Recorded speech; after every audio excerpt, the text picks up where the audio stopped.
Are you ready to take your life to the next level? Are you interested in being more productive, reaching your goals, reaching your dreams, and just being a better person overall? Well, keep watching because I'm going to be talking about all the books I've read recently and how they can help you and if I would recommend them.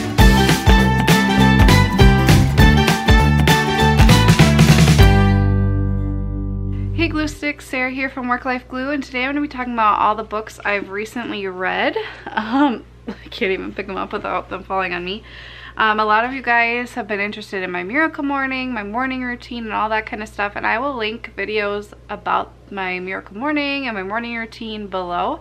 But basically, a lot of you guys are interested in productivity, reaching your goals, becoming a better person, and so I thought I would go through the books I've read recently and talk about if I like them, what they're about, and if I would recommend them, because I just thought it would be helpful for you guys. I know a lot of you guys like to know what I'm reading, and so I just wanted to pop in about halfway through the year and talk about what I've been reading, and if hopefully you guys will get some good book ideas. And make sure if you have any books along the same lines, please leave them in the comments. I always have a huge long list of books to read, and since our house has been hit with my dad being in a really bad accident, having a traumatic brain injury, and now our whole house being hit with hand, foot, and mouth, I'm kind of behind on my reading, and so I'm trying to get back into it. But hopefully this video will give you guys lots of ideas of books you could go read. So let's just jump right in. The very first book I'm sure a lot of you guys have heard of is Emily Lay's Grace Not Perfection. It's absolutely gorgeous.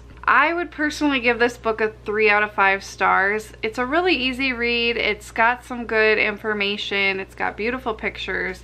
But I didn't leave feeling like, oh my gosh, I'm gonna change my life. But I do think, like, especially if you're just getting into self-development and like figuring out routines and things for you, or you're just kind of in a rut in your life, I think maybe you'd probably rate this higher. But I just thought it was a really great read, but it wasn't like life-changing. But I am excited to read her second book, but I haven't gotten to it yet. My next book, I guess, I don't know if you'd really even call it a book, but it's this 1-year Bible, and it's the Expressions version, so it's got all these like things you can color, which I had all these dreams of like actually coloring it, and I don't really have time for that, but at least it's pretty while I'm reading it. It's got like, if I can find one, it's got some quotes and stuff and pretty things you can color in the margins, and I like that it has the margins to take notes.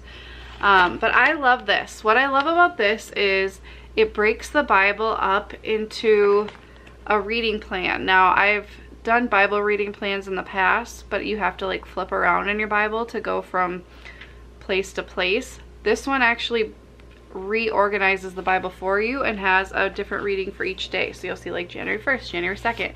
Now I'm not starting at January 1st, so I'm a little disappointed they did it that way. I wish they had just like numbered it 1, 2, 3.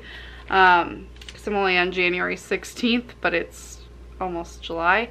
But anyway, they have a reading from the Old Testament, a reading from the New Testament, a psalm, and then a proverb that you're reading every day, and it takes about 15-20 minutes to read.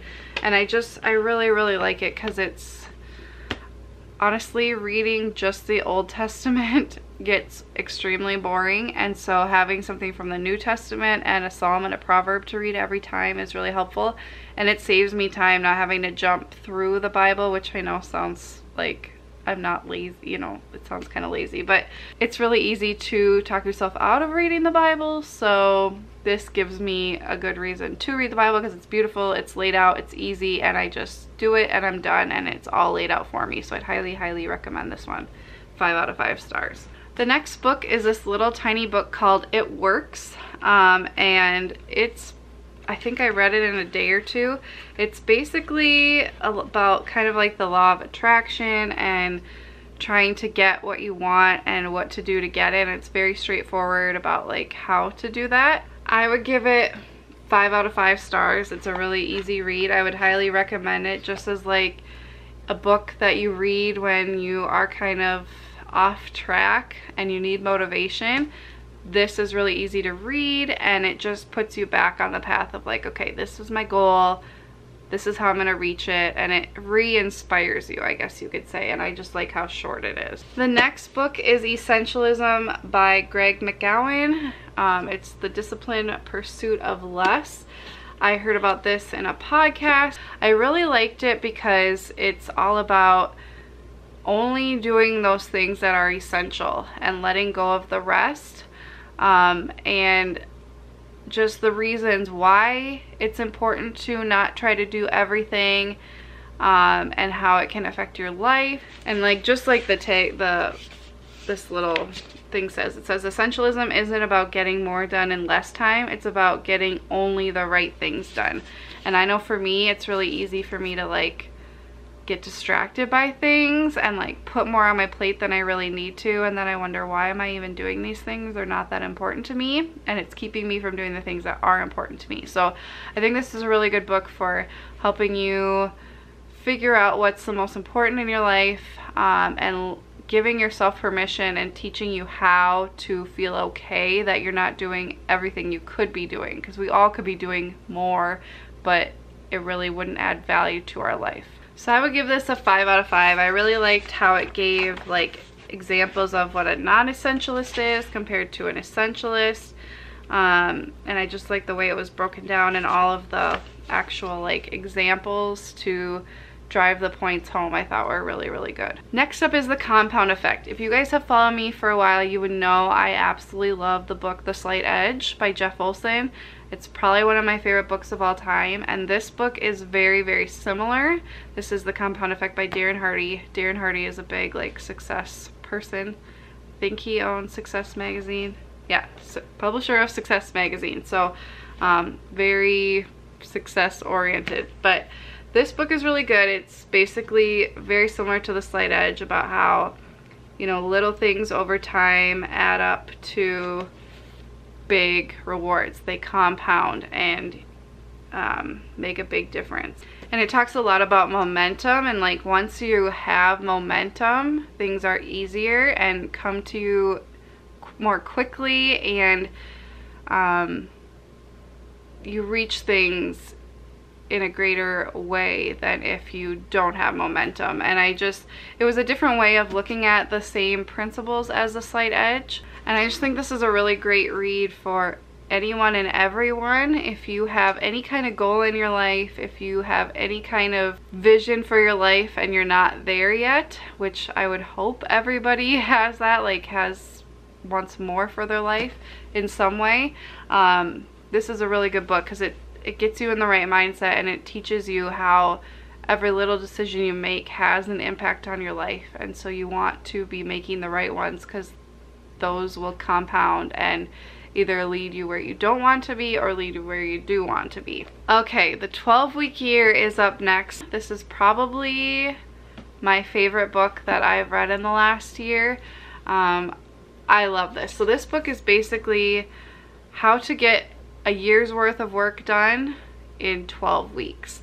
And it's all about how when you set a goal, like a resolution at the start of the year, you don't usually reach it because you have 365 days. You have 52 weeks to reach it, and it's so easy to be like, oh, I'll get to it. But when you shorten the time frame and you have a 12-week year, you're more likely to reach your goals because you're focused, and then you make an action plan for each week, each day, and you're more likely to reach those goals because that ending is so close, whereas it's 12 weeks compared to 52 weeks, which is a huge time change, and so you're way more likely to actually reach them because the ending date is so near. So I really, really, really like this one. What I also really like is that it has pictures and graphs and things to help you figure out how to actually set these up, how to actually create a goal and set up tactics to help you reach that goal. It really helps you break down the goal, and I have a whole video on my vision binder that I created after reading both the 12-week year and the Compound Effect to help me keep track of my goals and everything, and I will link that below, and it's been super instrumental in me reaching a lot of my goals this year. So I highly, highly, highly would recommend this book more than any of the others that I've read that I've been talking about in this video. Another really good book is The Millionaire Fastlane by MJ DeMarco. This book was really eye-opening for me in the whole, I guess, mindset about money. Basically, this book sets up, there's people that are like in the slow lane, there's people in the fast lane, and it really talks about how like the differences between people who are living in poverty, the people who are middle class, and then the people who are wealthy, and what the mentalities are behind each one, and how to switch, and why you would want to switch, and how times have changed. And there are lots of ways to be a millionaire that don't require just, not even to be a millionaire, but to be successful, that don't just require like saving 10% of your income for like 50 years and then being wealthy at the end of your life. How can you get that sooner,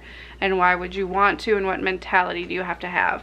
I just thought this was a really, really good book, especially for, you know, younger generations thinking about money, thinking about success, because we live in a completely different time than our parents did. We have the internet, we have resources at our fingertips, literally, that can help us make money and create a life of freedom, which is a lot of what this book is about. So I would highly, highly, highly recommend this one as well. And then lastly, I'm currently reading this book. It's called Ask and It's Given by Esther and Jerry Hicks. And this is basically about the law of attraction, about, you know, if you think it, it will come. I mean, that's a very cliche way of describing it, but that's at its core what this is about. I'm still kind of like on the fence about this. I'm not done yet. I'm about a little less than halfway through, but it is really interesting. It is really motivating, but some of it is kind of like really out there. But I would still recommend it at this point, because it is, I like books that challenge my way of thinking and make me kind of ponder my beliefs, and so far this definitely is. But let me know if you guys have any other books kind of about the law of attraction besides like The Secret that you would recommend. So those are all the books I have read in the past like 8 months, I would say, and I would highly recommend most of those. So I have all the links in the description if you are interested. Let me know if there's any books that you guys are reading that you really love, and I will add them to my list, my ever-growing list. And I hope you guys enjoyed this video. If you did, give it a thumbs up and make sure you come back soon for another video. Thank you guys so much for watching. Bye guys.